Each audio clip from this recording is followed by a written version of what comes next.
الحمد لله نحمده ونستعينه ونستغفره نعوذ بالله من شرور انفسنا وسيئات اعمالنا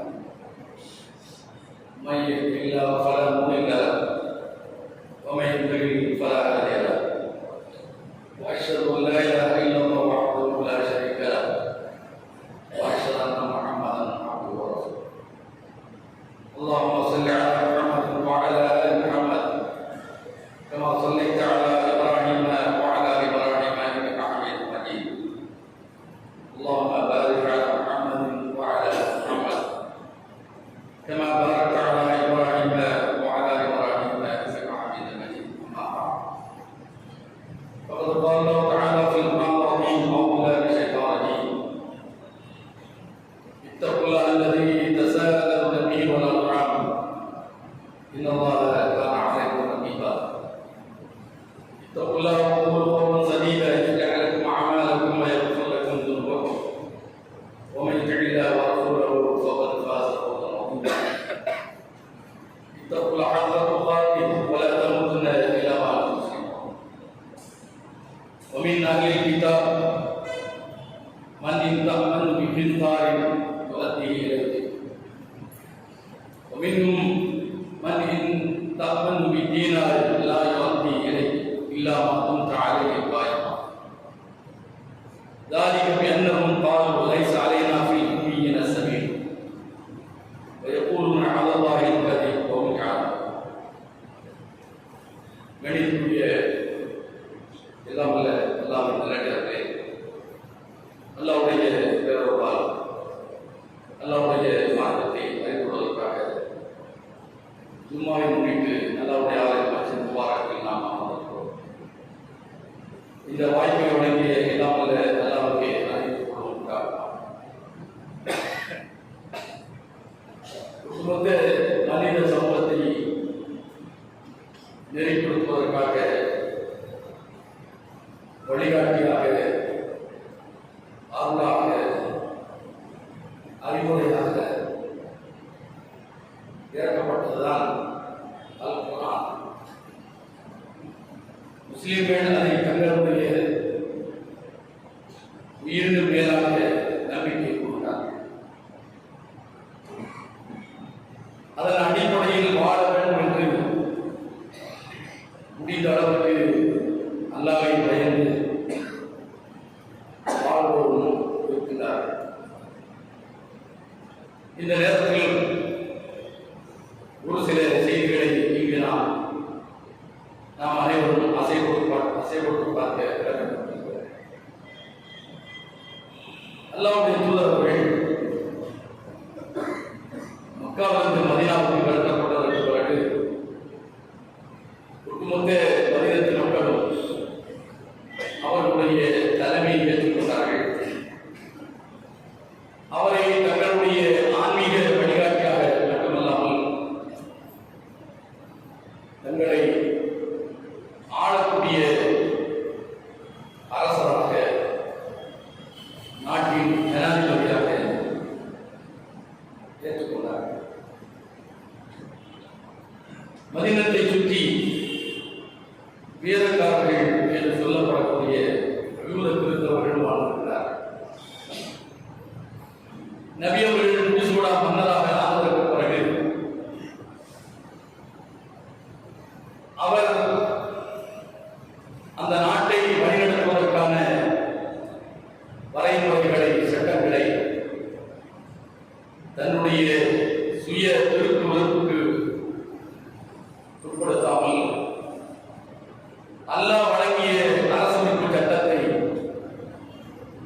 நிலைநிறுத்துவதற்காக பாடுபட்டார்கள். அல்லாஹ் அல் குர்ஆனை வீட்டை ஆளுகிறவனாக இருந்தாலும் சரி, நாட்டை ஆளுகிறவனாக இருந்தாலும் சரி,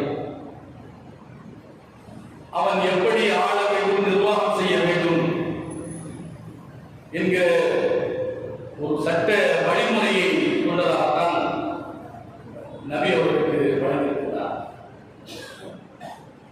அந்த அடிப்படையில் ஒரு சில தகவல்களை இங்கு நாம் அறிந்து கொள்ள கடமைப்பட்டிருக்கிறோம். 3ஆம் அத்தியாயம் 75ஆம் வசனம். அல்லாஹ் திருக்குர்ஆனில் குறிப்பிடுகிறான், வமின் அஹ்லில் கிதாப் மன் இன் தஅமது பிகின்தார் யுஅத்திஹி இலைக். வேதக்காரர்களின் ஒரு சாரார், அவர்களிடத்தில் ஒரு குவியலையே நீங்கள் நம்பி கொடுத்தாலும் அவர்கள் அதை திருப்பி உங்களிடத்தில் தந்து விடுவார்கள், ஒப்படைத்து விடுவார்கள். குவியல் என்றால் அது தானிய குவியலாக இருக்கலாம், தங்க குவியலாக இருக்கலாம், வெள்ளி குவியலாக இருக்கலாம். எதை ஒப்படைக்கின்றீர்களோ அதை அப்படியே திருப்பி தந்து விடுவார்கள். ومنهم من إن تأمنه بدينار لا يؤديه إليك إلا ما كنت عليه قائما. அதே வேலைக்காரர்களில் சிலர் இருக்கிறார்கள், ஒரு தங்கக்காசை, ஒரு தீனாரை நீங்கள் நம்பி ஒப்படைத்தாலும் அதை உங்களிடத்தில் திருப்பி தர மாட்டார்கள். இல்லா மாக்கும் அழகி காயமா, நீங்கள் விடாப்பிடியாக நிலையாக நின்று அவரிடத்தில் வற்புறுத்தி கேட்டு பெற்றால் ஒழிய அதை திருப்பி தர மாட்டார்கள். அதற்கான காரணம் என்னவென்று சொன்னால், ذلك بأنهم قالوا ليس علينا في الأميين سبيل. இவ்வாறு அவர்கள் கூறிக்கொண்டு வந்தது. என்ன கூறிக்கொண்டு வந்தார்கள்? லைஸ அலைனா ஃபில் உம்மீன சபீல். உம்மீன் என்று சொன்னால் அல்லாஹ் தூதரையும் அந்த சம்பவத்தை தான் அல்லாஹ் உம்மி சமுதாயத்தை குறிப்பிடுகிறார். லைஸ அலைனா ஃபில் உம்மீன், எழுத படிக்க தெரியாத இந்த அப்பாவி சமூகத்தில் நாம் இப்படி நடந்து கொள்வது நம் மீது தவறில்லை. ஒரு தீனாரை நம்பி ஒப்படைத்தால் அதை நாம் ஏன் திருப்பி தர வேண்டும்? இவங்க கேட்டு நாம கொடுக்கணுமா என்ற அந்த சித்தாந்தம் தான் அவர்களை ஒத்த ரூபாயை கூட நம்பி ஒப்படைத்தால் திருப்பி தர அவர்களை தடுத்தது. அல்லாஹ் சொல்லி காட்டுகிறான், وَيَقُولُونَ عَلَى اللَّهِ الْكَذِبَ وَهُمْ يَعْلَمُونَ. அல்லாஹ் அப்படியே சொன்னார், எல்லோருக்கும் ஒரே தீர்வைத்தான் சொன்னார். அமானத் என்பது ஒப்படைத்தவரிடத்தில் திருப்பி கொடுக்க வேண்டும். அது குவியலாக இருந்தாலும் சரி அல்லது ஒரு கோடையாக இருந்தாலும் சரி, எது உன்னிடத்தில் நம்பி தரப்படுகிறதோ அதை திருப்பி கொடுக்க வேண்டும் என்பதுதான் இறை சட்டம், அதுதான் அரசியல் சாசனம். ஒரு சாரார் அப்படியே ஒப்படைக்கின்றார்கள், இன்னொரு சாரார் நீ என்ன கேட்க நான் என்ன தர என்று விடாப்பிடியாக தர மறுப்பதுதான் சட்டமா? இல்லை, இது அவர்களாக இவ்வாறு சொல்லிக் கொள்கிறார்கள். அல்லாஹ் மீது வேண்டுமென்றே புரிய வைக்கின்றார்கள், தெரிந்து கொண்டே செய்கிறார்கள் என்று அல்லாஹ் இந்த 3ஆம் அத்தியாயம் 75ஆம் வசனத்தில் குறிப்பிடுகின்றார். சட்டம் என்பது அனைவருக்கும் பொதுவானதுதான். இதில் ஏழை வாழை, பணக்காரன், வலியவன், எளியவன் என்கிற இந்த பாகுபாடு என்பது கிடையவே கிடையாது. நான் ஒரு பொருளை அடமானமாக வைத்து அதற்கு ஈடாக கடனாக ஒன்றை வாங்குகிறேன் என்று சொன்னால் இப்ப இருக்கிற அடமானம் சொல்லவில்லை, நபியவர்கள் காலத்தில் வட்டிக்கு அப்பாற்பட்டு நடைமுறைப்படுத்தப்பட்ட அடமானத்தை சொல்கிறேன். அப்படி ஒரு பொருளை நான் அடமானமாக வைத்து இன்னொரு பொருளை வாங்குகிறேன் என்று சொன்னால் எனக்கு நான் வாங்கிய பொருள் கைக்கு கிடைக்கிற போது அதை அப்படியே திருப்பி நான் அடமானமாக வைத்தவரிடத்தில் அந்த பொருளை கொடுத்து நான் எதை அடமானமாக வைத்தோ அதை திருப்பி அப்படியே நான் கேட்கிற போது அப்படியே தர வேண்டியதுதான். அதான் சட்டம். இதில் எந்த பாகுபாடும் யாருக்கும் காட்டப்படாது என்பதுதான் இறை சாசனம். ஆனால் அதை அன்றைக்கு வேதக்காரர்களில் சிலர் இறை சட்டத்தில், இறை சாசனத்தின்படி இருந்தார்கள், சிலர் அதை மீறினார்கள் என்பதை குர்ஆனில் அல்லாஹ் சொல்லி காட்டுகிறார். வலியவனுக்கு வலியவன் என்பதற்காக வேண்டி நாட்டை ஆளுகிற மன்னரோ அரசரோ அல்லது ஜனாதிபதியோ பிரதமரோ யாராக இருந்தாலும் வலியவனை புறந்தள்ளிவிட்டு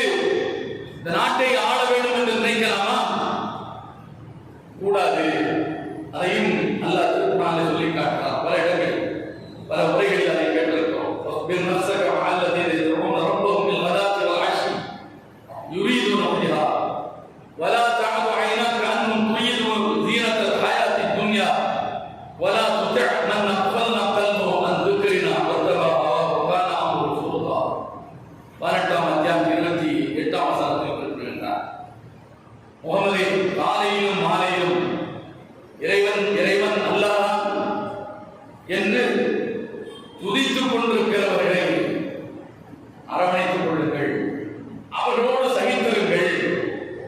வலா தஅது ஐனாக அன்ஹும் துரீது ஸீனத்தல் ஹயாத்தித் துன்யா, உலகாதாயத்தை கருத்தில் கொண்டு அந்த ஏழைகளையும் வாழைகளையும் திண்ணை தோழர்களையும் புறக்கணித்து விட்டு விருந்தினக்காரர்கள் நோக்கி உங்களுடைய கவனத்தை திசை திருப்பாதே என்று அல்லாஹ் தடுக்கின்றார்.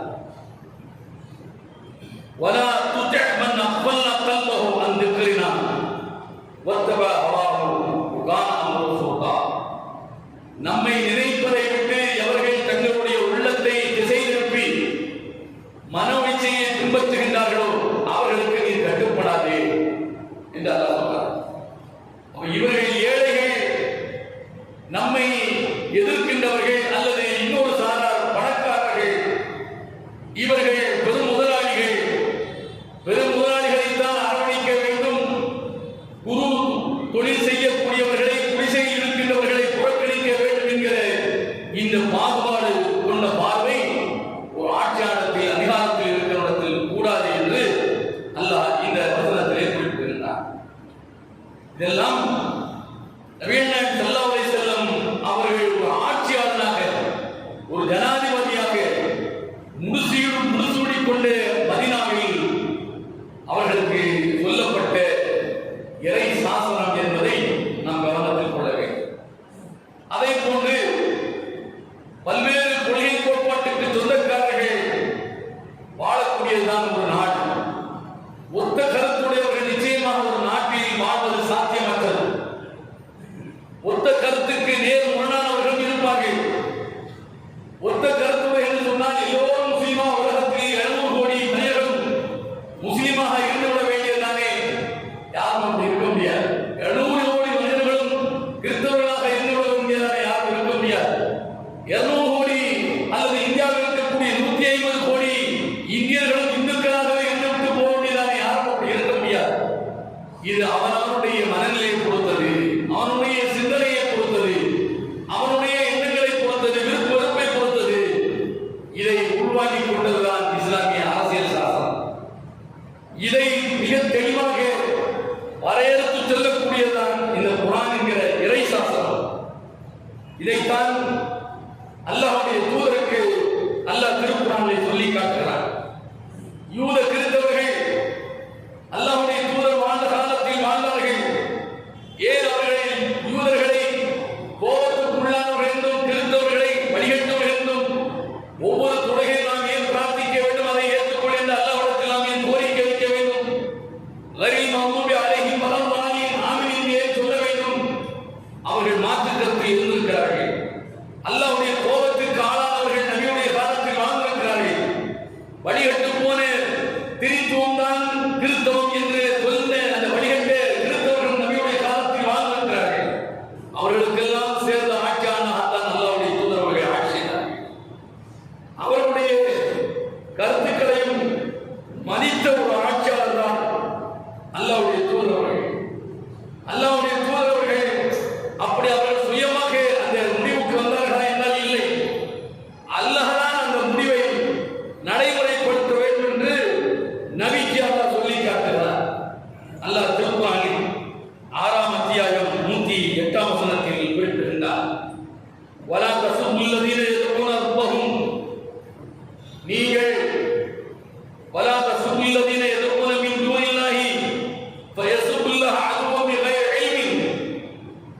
வலா தஸுபுல்லதீன யதுஊன மின் தூனில்லாஹ், அல்லாஹ் அல்லாத தெய்வங்களை, அல்லாஹ் அல்லாத தெய்வங்களை ஏசாதீர்கள், திட்டாதீர்கள், பழிக்காதீர்கள். அப்படி ஏசினால், திட்டினால், பழித்தால் ஃபயஸுபுல்லாஹ அதுவம் பிகைரி இல்மின், அறியாமையின் காரணத்தினால், அறிவிலித்தனமாக, முட்டாள்தனமாக அல்லாஹ்வை அவர்கள் ஏசுவார்கள். இது ஒரு லாஜிக்கான ஒரு விஷயம். அல்லாஹ் நபிக்கு சொல்லி காட்டுகிறார்.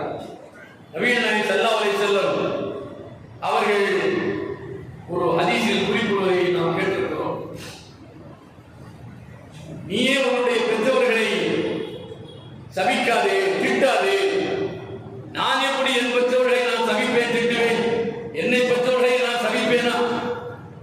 என்னை வளர்த்தவர்களை நான் திட்டுவேனா என்று ஆச்சரியத்தோடு சஹாபாக்கள் கேட்டபோது நபிகள் நாயகம் ஸல்லல்லாஹு அலைஹி வஸல்லம் சொன்னார்கள், அடுத்தவனுடைய பெற்றோரை நீ சபித்தால், திட்டினால் அதனுடைய விளைவு என்னவாக இருக்கும்? உன்னை பெற்றவர்களை அவன் திட்டுவான், அவன் சபிப்பான், அதற்கு நீ காரணமாவாய். இதுதான் உன் பெற்றவர்களை சபிக்காதே, திட்டாதே என்பதனுடைய பொருள் என்பது நபிகள் நாயகம் ஸல்லல்லாஹு அலைஹி வஸல்லம் சொல்லி காட்டுகிறார். அதுபோன்றுதான் அல்லாஹ் அல்லாத தெய்வங்களை நீங்கள் திட்டாதீர்கள், ஏசாதீர்கள். யூதன் அவன் ஒன்றை தெய்வமாக நம்பி வழிபாடு செய்து கொண்டிருப்பான். கிறிஸ்தவன் அவன் எதை ஒன்றை வழிபாடு செய்து கொண்டிருப்பான். அந்த தெய்வத்தை திட்டாதீர்கள், கோட்பாட்டை விமர்சித்தீர்கள், அதை அறிவுபூர்வமாக ஆக்கப்பூர்வமாக நீங்கள் எடுத்துரையுங்கள், அதற்கு தடையில்லை. ஜாதியும் மில்லத்தி அஹ்சன், அழகிய முறையில் கருத்துக்களை எடுத்து சொல்வதற்கு தடையில்லை. அதற்காக அதன் மையமாக இருக்கிற அவர்கள் நம்புகின்ற தெய்வத்தை திட்டாதீர்கள். திட்டினால் நீ எந்த தெய்வத்தை, எந்த கடவுளை நம்பிக்கை கொண்டிருக்கிறாயோ அந்த அல்லாஹை அவர்கள் திட்ட வேண்டிய நிலை ஏற்படும் என்று ஒரு ஆட்சியாளருக்கு அல்லாஹ் இதை சொல்லி காட்டுகிறார். ஒரு ஆட்சியாளன் தன்னுடைய நிர்வாகத்தின் கீழ் இருக்கின்ற மக்கள் பலதரப்பட்ட கோட்பாட்டுக்குரியவர்களாக இருப்பார்கள், பலதரப்பட்ட திசைகளுக்கும் மதங்களுக்கும் சொந்தக்காரர்களாக இருப்பார்கள். அவர்களை இந்த வழியில் தான் அவர் ஆட்சி செய்ய வேண்டும். பிற மத தெய்வங்களை திட்டிருந்தானா அவன் மீது தக்க நடவடிக்கை எடுக்க வேண்டும். சட்ட ஒழுங்கு அதனால் பாதிக்கப்படும் என்றால் சட்டத்தின்படி, அரசமைப்பு சட்டத்தின்படி அவன் தண்டிக்கப்பட வேண்டும் என்கிற இந்த கோட்பாட்டை அல்லாஹ்வுடைய தூதருக்கு அல்லாஹ் திருமறையின் வாயிலாக 6ஆம் அத்தியாயம் 108ஆம் வசனத்தின் மூலம் அல்லாஹ் எடுத்துரைக்கின்றார். அடுத்து ஒரு ஆட்சியாளர் எப்படியெல்லாம் இருக்க வேண்டும் என்பதற்கு இன்னொன்றையும் திருக்குர்ஆன் அல்லாஹ் குறிப்பிடுகிறார். மின் அஜில் தாலிக் கதப்னா அலா பனி இஸ்ராயீல, இந்த காரணத்திற்காகத்தான் அன்னஹு மன் கதல நஃப்ஸன் பி நஃப்ஸின் அன்னஹு மன் கதல நஃப்ஸன் பி கைரி நஃப்ஸின் அவ் ஃபஸாதின் ஃபில் அர்த் ஃபகஅன்னமா கதல الناس ஜமீஆ. கதப்னா அலா பனி இஸ்ராயீல், இஸ்ராயேல் சமூகத்திற்கு நாம் ஒரு சட்டத்தை விதியாக்கினோம். என்ன சட்டம்? மன் கதல நஃப்ஸன் பி கைரி நஃப்ஸ், அநியாய கொலைக்கு பகரமாக அநியாய கொலை அல்லாமல் அநியாயமாக ஒரு உயிரை ஒருவன் கொண்டால், அவ் ஃபஸாதின் ஃபில் அர்த், அல்லது பூமியில் குழப்பம் விளைவித்தால், ஃபகஅன்னமா கதல الناس ஜமீஆ, அவன் மொத்த சமுதாயத்தையும் கொலை செய்த கொலைகார பாவி என்று அல்லாஹ் ஒரு சட்டத்தை அவர்கள் மீது விதித்தார்.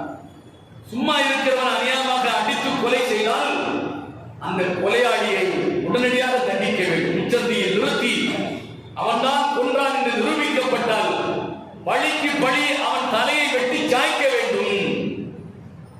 இல்லை என்றால் அவன் இன்றைக்கு ஒரு உயிரை அநியாயமாக கொண்டிருக்கிறான், அடுத்தடுத்து பல உயிர்களை கொல்வதற்கு காரணமாக அந்த கொலை அமைந்துவிடும். தடியெடுத்தவன் எல்லாம் தண்டல்காரனாக வேண்டிய நிலை ஏற்பட்டுவிடும். எனவே சட்ட ஒழுங்கு பாதிக்கப்படும். ஆனால் ஒரு உயிரை அநியாயமாக கொண்டால் அன்னமா கதல الناس ஜமீஆ, மொத்த உயிரையும் மொத்த மனித இனத்தையும் கொலை செய்வதற்குரிய ஒரு சூழல் ஏற்பட்டுவிடும். மொத்த உயிரையும் கொண்டவனாக அவன் கருதப்படுவான் என்று அல்லாஹ் குர்ஆனில் சொல்லி காட்டுகிறார். அதே போன்று ஒமன் அஹ்யாஹா ஃபகஅன்னமா அஹ்யா الناس ஜமீஆ, ஒரு உயிரை வாழ வைத்தால் அநியாய கொலை அடித்தே கொண்டிருக்கிறான் இந்த சண்டாளன் என்று ஆட்சியாளருக்கு தெரிகிற போது இதற்கு தக்க பாடம் புகட்டியே ஆக வேண்டும் என்று, சட்டத்தை நிலைநிறுத்தியே ஆக வேண்டும் என்று ஆட்சியாளர் சட்டத்தை கையில் எடுத்து கொலைகாரனை உச்சத்தில் நிறுத்தி அவன் தண்டிக்கிற போது மொத்த சமூகத்தை வாழ வைத்தவனாக கருதப்படுவான். ஒரு உயிரை வாழ வைத்தவன், ஒரு சமூகத்தை வாழ வைத்தவன் என்ற இந்த அரசமைப்பு சட்டத்தை, இறை சட்டத்தை அல்லாஹ் பனி இஸ்ராயேலுக்கு, கிறிஸ்தவர்களுக்கு, யூதர்களுக்கு சட்டமாக்கினார். அதை நபிக்கும் அல்லாஹ் சொல்லி காட்டுகிறார். அதனால் தான் அநியாய கொலைக்கு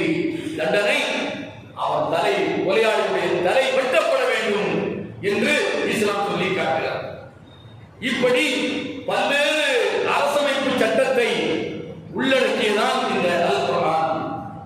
ஒரு நாட்டை ஆளுகிற அரசன், ஆட்சியாளன், அவன் கீழ் இருக்கிற மக்கள் எத்தகைய கருத்துக்கு உரியவர்களாக இருக்கலாம், எந்த மதத்தையும் பின்பற்றக்கூடியவர்களாக இருக்கலாம், அவர்களுடைய உயிருக்கு உத்தரவாதம் அளிக்க வேண்டும், அவர்களுடைய உடைமைக்கு உத்தரவாதம் அளிக்க வேண்டும், அவர்களுடைய மானம் பாதுகாக்கப்பட வேண்டும், அவர்களுடைய வாழ்வு காக்கப்பட வேண்டும், வாழ்வாதாரம் காக்கப்பட வேண்டும் என்றெல்லாம் இறை சட்டம், இறை சாசனம் சொல்லி காட்டுகிறது.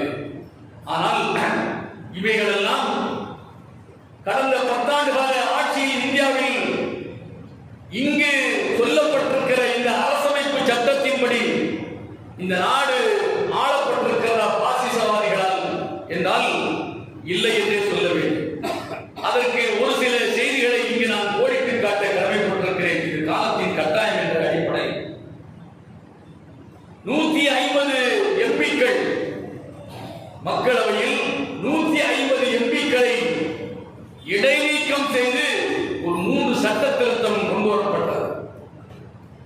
இதெல்லாம் பிரிட்டிஷ்காரன் காலத்தில் உருவாக்கப்பட்ட சட்டம் என்று பல குற்றவியல் சட்டங்களை அவர்களுடைய மனதில் தோன்றியதை சட்டமாக்குவதற்காக இவர்கள் மக்களவையில் இருந்தால், இந்த எம்பிக்கள் மக்களவையில் இருந்தால் இந்த சட்டத்திற்கு எதிர்ப்பு தெரிவிப்பார்கள், மாற்று கருத்தை பதிய வைப்பார்கள், அது பதிவேட்டில் ஏறிவிடும். ஆதலால் திட்டமிட்டு 150 எம்பிக்கள் இதுவரை இந்திய சுதந்திர வரலாற்றில் 150 எம்பிக்கள் எதிர்க்கட்சியை சார்ந்த எம்பிக்கள் இடைநீக்கம் செய்யப்பட்டு வெளியேற்றப்பட்டு நிறைவேற்றப்பட்ட சட்டம் இந்த நாட்டில் நடைமுறையில் இருக்கிறது. அதே போன்று பசுவதை சட்டம், பசு, மாடு, ஆடு, கோழி, ஒட்டகம் இதெல்லாம் எதற்காக? மனிதனுக்காகத்தான், மனிதன் உயிர் வாழ்வதற்காகத்தான். இல்லை என்றால் அதையும் சிங்கம் புலியும் போன்று மொத்த காட்டில் 10 சிங்கம் இருக்கும், மொத்த காட்டில் ஒரு 5 அதாவது புலி இருக்கும். இது மாதிரி அதனுடைய இனப்பெருக்கத்தை எல்லாம் மட்டுப்படுத்தி இருக்கக்கூடும். உலகில் வாழ்கிற மனிதர்கள் தங்களுடைய வாழ்வாதாரத்திற்கு இதெல்லாம் சாத்தியப்படுமோ அதையெல்லாம் அவன் அனுமதித்து அதனுடைய பெருக்கத்தை அல்ல பெருக்கி காட்டுகிறார். கடந்த காலத்தில் 50 கோடி இந்தியர் என்று சொன்னால் அவர்களுக்கு தேவையான உணவு இந்த நாட்டில் உருவாக்கப்பட்டது, தயாரிக்கப்பட்டது. இன்றைக்கு இந்த உலகத்தில் 700 கோடி மனிதர்கள் இருக்கிறார் என்று சொன்னால் அவர்களுக்கு தேவையான உணவுகள் அல்லாஹ் தான் என்ன செய்கிறார்? உருவாக்குகிறார். அந்த உணவு தேவையை நிவர்த்தி செய்வதற்காக எதை மனிதன் உணவாக கொள்ள வேண்டும், எதை கொள்ளக்கூடாது என்கிற இந்த அரசமைப்பு சட்டத்தை அல்லாஹ் நமக்கு சொல்லித் தருகிறார். அது தனி விஷயம். ஆனால் இந்திய அரசமைப்பு சட்டம் என்ன சொல்கிறது? அவனவன் நம்பிக்கைப்படி அவன் வாழலாம், அதை பிரச்சாரம் செய்யலாம், அதை பின்பற்றலாம் என்பதுதான் இந்திய அரசமைப்பு சட்டம். நான் விரும்பியதை உண்ணலாம், விரும்பியதை உடுத்தலாம், விரும்பியதை புறக்கணிக்கலாம் என்பதால் அரசமைப்பு சட்டம். அந்த சட்டம் இந்த 10 ஆண்டுகளில் இந்த பாசிசவாதிகளால் மீறப்பட்டிருக்கிறது. பசுவதை தடை சட்டம் என்ற பெயரால் எத்தனை இஸ்லாமியர்கள் வட இந்தியாவில் அடித்து கொலை செய்யப்பட்டிருக்கிறார்கள். அப்பாவி முஸ்லிம்கள் பசுக்களை வைத்திருந்தார்கள், பசுவை அவர்கள் லாரியை கொண்டு சென்றார்கள், அவர்கள் பசுவை வதைத்தார்கள் என்று அநியாயமாக முச்சந்தியிலே அவர்கள் அடித்து கொல்லப்பட்டிருக்கிறார்கள். இந்த அநியாயத்துக்கு எல்லாம் ஆட்சியில் இருந்த மாநிலத்தில் இருந்தவர்களும் சரி, மத்தியில் இருந்தவர்களும் சரி, அவர்கள் குரல் கொடுக்கவில்லை. இது அரசமைப்பு சட்டத்திலே வழங்கப்பட்டிருக்கிற உரிமை. இந்த உரிமையை மீறி இந்த நாட்டில் பல்வேறு சித்தாந்தங்களுக்குரியவர்கள் வாழ்கிறார்கள். அவர்களுடைய உரிமை, அவர்களுடைய மத உரிமை, அவர்களுடைய உணவு உரிமை, உடை உரிமை, பேச்சுரிமை அத்தனையும் மதிக்கப்பட வேண்டும். வழிபாட்டு உரிமை அத்தனையும் மதிக்கப்பட வேண்டும் என்றுதான் அரசமைப்பு சட்டம் சொல்கிறது. ஆனால் அதையெல்லாம் தூக்கி காலில் போட்டு விழித்துவிட்டு தங்களுடைய அந்த சித்தாந்தத்தை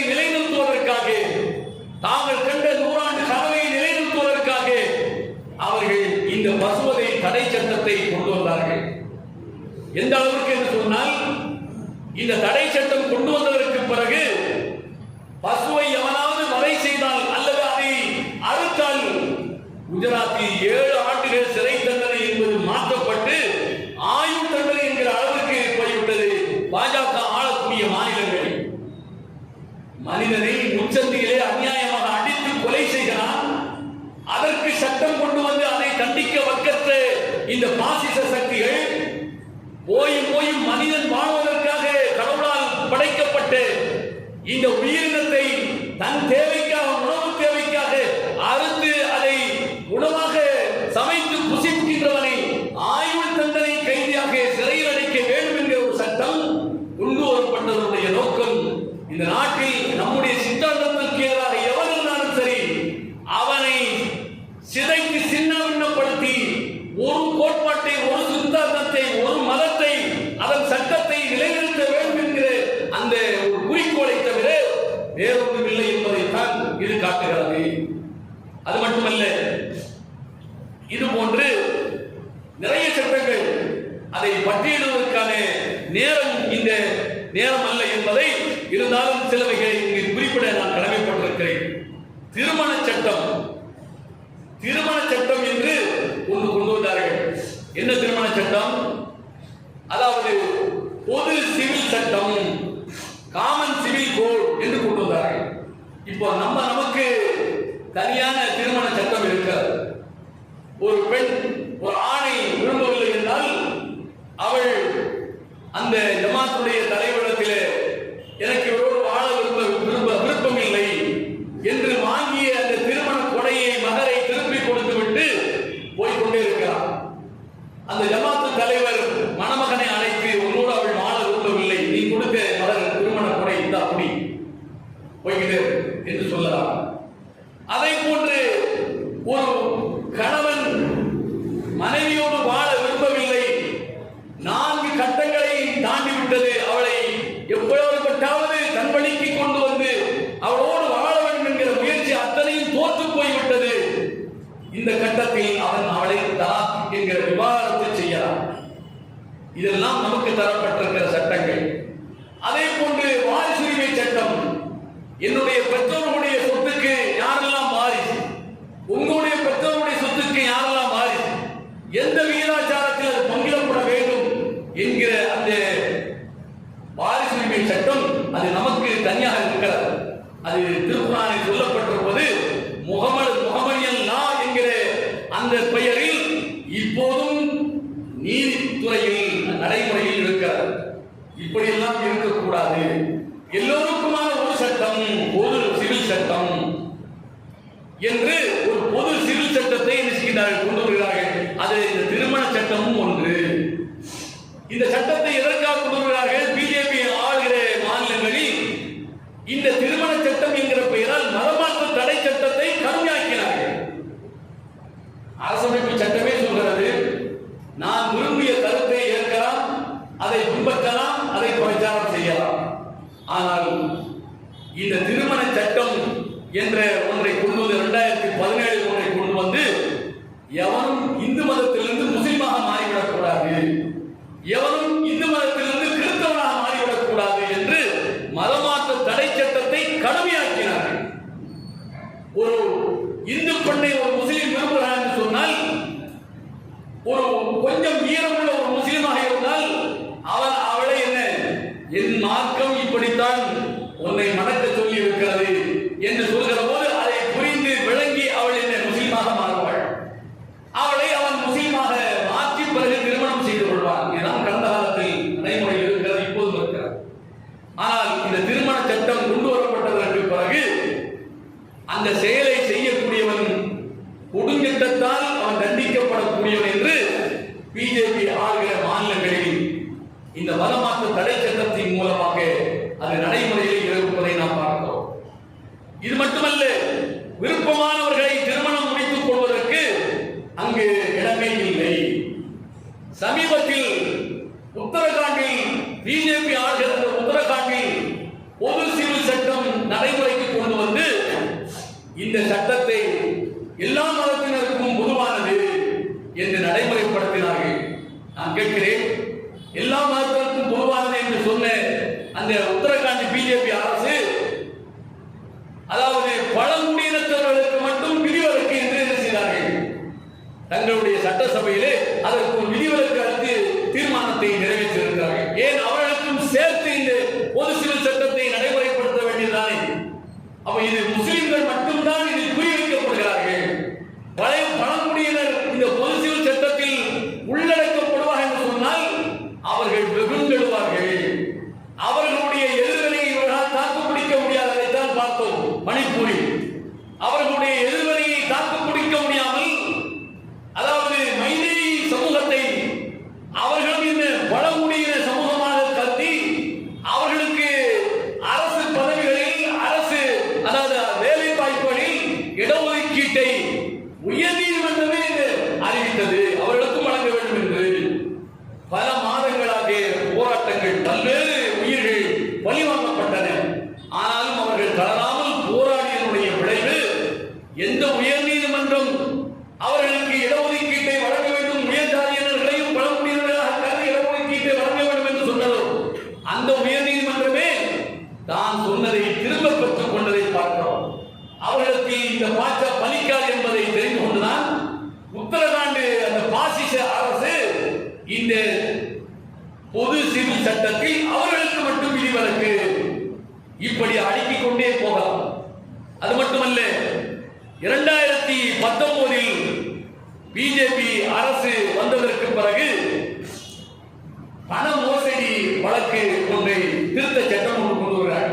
ஏற்கனவே 2002 பண மோசடி செய்தால் அதற்கு என்ன நடவடிக்கைகள், அதற்கு என்ன சட்டப்பிரிவின் கீழ் தண்டனை என்பதெல்லாம் ஏற்கனவே 2002 சட்டங்கள் உருவாக்கப்பட்டு நடைமுறையில் இருக்கிறது. ஆனால் இவர்கள் தங்களுக்கு விருப்பமில்லாதவர்கள் மீது நடவடிக்கை எடுத்து அவர்களுடைய கொட்டத்தை அடக்க வேண்டும், எதிர்ப்பை கட்டுப்படுத்த வேண்டும், தன்வழிக்கு கொண்டு வர வேண்டும் என்கிற அந்த குறுகிய பாசிச சிந்தனையின் வெளிப்பாடு 2019 அந்த 2002 உள்ள சட்டத்தை திருத்துகின்றார்கள். திருத்தி எல்லா அதிகாரத்தையும் ஈடு என்கிற அமலாக்கத்துறைக்கு வழங்குகின்றார்கள். ஈடு என்கிற அமலாக்கத்துறைக்கு இந்த சட்டத்தை வழங்கியதனுடைய விளைவு என்ன நடக்கிறது என்பதை நாம் பார்க்கிறோம். ஒருவன் தவறான முறையில் பணம் ஈட்டி இருக்கிறான் என்றால் அவன் விசாரிக்கப்பட வேண்டியவன், அவன் சட்டத்தின் முன் நிறுத்தி தண்டிக்கப்பட வேண்டியவன் என்பதில் எந்த மாற்று கருத்தும் இல்லை. ஆனால் அவனிடமிருந்து நான் பணம் பெற்றிருக்கிறேன் என்ற காரணத்திற்காக நானும் தண்டிக்கப்பட வேண்டிய ஒரு நிலை இந்த சட்டத்தில் இன்றைக்கு நடைமுறையில் இருக்கிறது. அப்படிதான் ஜாஃபர் என்கிறவன் இவனுக்கு 10,000 ரூபாயை கொடுத்தான், எனக்கு ஜாஃபர் தவறான முறையில் பணம் ஈட்டினான், ஆனால் அவனிடத்தில் நீ 10,000 வாங்கியதால் நீயும் அதற்கு உடந்தை, நீயும் குற்றவாளி என்று சொல்கிற ஒரு போக்கு இன்றைக்கு பார்க்கிறோம். அப்படித்தான் ஆள்கிற ஒரு மாநிலத்துடைய முதலமைச்சரையும் அமைச்சர்களையும் இன்றைக்கு சிறை கொட்டடியிலே உள்ளே தள்ளி இருக்கின்ற ஒரு சூழலை இந்த நாட்டிலே பார்க்கிறோம். இதெல்லாம் பழி வாங்குகிற போக்கு சட்டத்தை வைத்துக் கொண்டு, அப்ப தன்னுடைய கோட்பாட்டை ஏற்றுக்கொண்டவர் மட்டும் பரிசுத்தவான், அவர்களெல்லாம் இந்த மோடி என்கிற வாஷிங் மிஷினில் போட்டு சலவை செய்து விட்டால் அவர்கள் எல்லாம் சுத்தமானவர்கள், யோக்கியர்கள், மற்றவர்கள் எல்லாம் அயோக்கியர்கள் என்கிற இந்த ஒரு பார்வை என்பது நாட்டில் இருக்கின்ற அரசமைப்பு சட்டத்தை ஒட்டுமொத்தமாக தூக்கி எறிந்துவிட்டு ஒரே சட்டம், ஒரே நாடு, ஒரே மதம் என்கிற கோட்பாட்டை நிலைநிறுத்துவதுதான் அவர்களுடைய இறுதி இலக்கு என்பதை நாம் பார்த்துக் கொண்டிருக்கிறோம். இதற்கு மக்கள் சக்தி தான் ஒரு முடிவு கட்ட வேண்டும், முடிவுரை எழுத வேண்டும். எந்த சர்வாதிகாரம் உலகில் நிலைத்ததில்லை. மக்கள் மன்றத்தில் அது மண்டியிட்டுத்தான் ஆக வேண்டும். அதை தக்க தருணத்தில் மண்டியிட வைக்கிற பொறுப்பும் கடமையும் எல்லோருக்கும் இருக்கிற நாட்டில் இருக்கக்கூடிய உயர் சாதிகளை தவிர்த்து அத்தனை இனங்களுக்கும், அத்தனை மதத்தவர்களுக்கும், அத்தனை சமயத்தவர்களுக்கும், அத்தனை கோட்பாட்டாளர்களுக்கும் இருக்கிறது என்பதை நாம் புரிந்து செயல்பட வேண்டும். சில புல்லுரிகள் நமக்குள்ளேயே இருப்பார்கள், உயர்ச்சியை போன்ற சிலர் இருப்பார்கள். அவர்களுக்கெல்லாம் நோக்கம் இந்த ஒட்டுமொத்த சமூகத்திற்கு எதிராக இருக்கிற இந்த பாசிச சக்தியை எதிர்க்க வேண்டும் அல்ல. அவர்களுடைய நோக்கம் சைமனாக இருந்து கொண்டு பாசிசத்தை எதிர்க்க வேண்டும் அல்ல. அவர்களுடைய நோக்கம் தாங்கள் எந்த கோட்பாட்டை எந்த கட்சியை மக்களிடத்தில் கொண்டு சென்றோமோ அதை நிலைநிறுத்திக் கொள்ள வேண்டும். அதற்கு எது லாபகரமாக இருக்குமோ அதை கையெடுத்துக் கொள்ள வேண்டும் என்பதை தவிர பொது மக்களை பற்றிய எந்த தூரமும் அவர்களுக்கு இல்லை. அப்படி இருந்திருந்தால் இந்த நாட்டில் பிறந்த இத்தனை ஆண்டுகளாக வாழ்ந்த இஸ்லாமியர்களை அந்நியர்களாக ஆக்குவதற்காக கொண்டு வரப்பட்டு சிஏ என்கிற சட்டம் நம்மால் தான் நிறைவேறும் என்பது தெரிந்திருந்தும் கூட கடந்த தமிழக ஆட்சியாளர்களால் அதற்கு சிவப்பு கம்பளம் பிரிக்கப்பட்டு அதை நிறைவேற்ற துணை முயற்பார்கள் என்று சிந்தித்திருப்பார்கள். இது ஒரு தனி மனிதனுக்கு ஏற்படக்கூடிய பிரச்சனை அல்ல, அது ஒரு ஊரில் வசிக்கின்றவர்களுக்கு ஏற்படக்கூடிய பிரச்சனை அல்ல, ஒட்டுமொத்த இந்தியர்களுக்குமான முஸ்லிம்களுக்குமான பிரச்சனை என்று பார்க்காமல் அவர்களுடைய நாற்காலிக்கு ஆபத்து என்கிற இந்த ஒரு கோணம் மட்டும்தான் அவரிடத்தில் இருந்திருக்கிறது என்பதை இப்போ நாம் எண்ணி பார்க்க வேண்டும். ஆக அன்றாடம் செத்து செத்து பிழைக்கின்ற இந்த சிறுபான்மை சமுதாயம், முஸ்லிம் சமுதாயம், இன்னொரு சமுதாயம் அவர்கள் நிம்மதியாக ஒரு அரசமைப்பு சட்டத்தின் கீழ் வாழ வேண்டும் என்பதற்காகத்தான் இந்திய அரசமைப்பு சட்டம் உருவாக்கப்பட்டது. அது இந்த பாசிச சக்திகளை இந்த தேர்தலில் நாம் தோற்கடிக்கவில்லை என்று சொன்னால் நிச்சயமாக இந்த அரசமைப்பு சட்டமே இருக்காது. எதிர்காலத்தில் இந்தியா இந்தியாவாக இருக்குமோ என்கிற ஒரு அச்சத்தை ஏற்படுத்துகிறது. இதை புரிந்து கொண்டு அனைவரும் வருகின்ற இந்த 19ஆம் தேதி நடைபெறுகிற அந்த வாக்குப்பதிவில் தங்களுடைய முடிவை தெளிவாக அவர்கள் பதிவு செய்ய வேண்டும் என்பதை கேட்டு நிறைவு செய்கிறேன். எல்லா பொருள் இறைவனுக்கு வாசல் இல்லை.